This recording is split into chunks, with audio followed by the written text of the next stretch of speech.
The CEO was utterly enraged to discover his girlfriend had dared to meet her first love for a secret tryst at a hotel. The sight of the smile on her face sent him into a white-hot fury, and he immediately ordered the entire hotel locked down to catch the two of them red-handed, only to be spotted by his girlfriend as he made his way downstairs. Thinking she was being clever, she ducked behind a table, convinced the CEO wouldn't search the lobby thoroughly. But at that very moment, the CEO called her phone. Panicked, the woman fumbled to put her phone on silent at once, but the commotion she made drew everyone's eyes to her. Just as she was plotting to sneak back to find her first love, a waiter walked up to her and asked if she needed any assistance. When the woman turned around, she came face to face with the furious CEO, his gaze fixed straight on her. With her plan in tatters, the woman could only force an awkward smile. But to diffuse the CEO's rage, she pretended to slip as she stood up, and crashed her lips straight onto his. Sure enough, the CEO's anger melted away completely in an instant. Not only did he not punish her, he shielded her from the prying, gossip-hungry eyes of the crowd. Watching the intimate scene from afar, the CEO's assistant was utterly baffled. After all, just a few days prior, the CEO had complained that the flowers the woman had given him were hideous.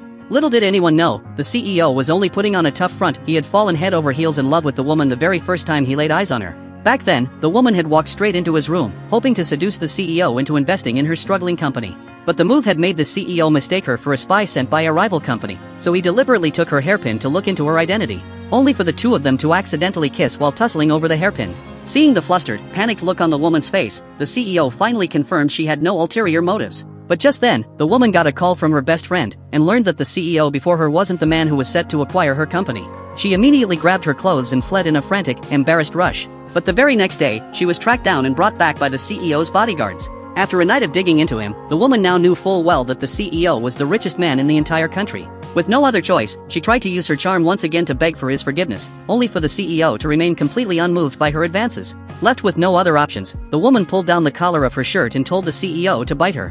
She thought this would make him let her off the hook, only for the CEO to do exactly as she'd asked. After being bitten, the woman was convinced this would earn her his forgiveness, but the CEO told her she'd need to show him far more sincerity to make amends. So with her best friend's help, the woman wrote the CEO an apology letter only to find her friend had instead written a love letter for her to send. Seizing the opportunity, the CEO asked the woman to be his girlfriend right then and there. The woman was just about to snap at him for being too domineering, only for the CEO to tell her he would help her rebuild her company from the ground up. In that instant, the woman realized this overbearing CEO could give her the happiness she'd always wanted.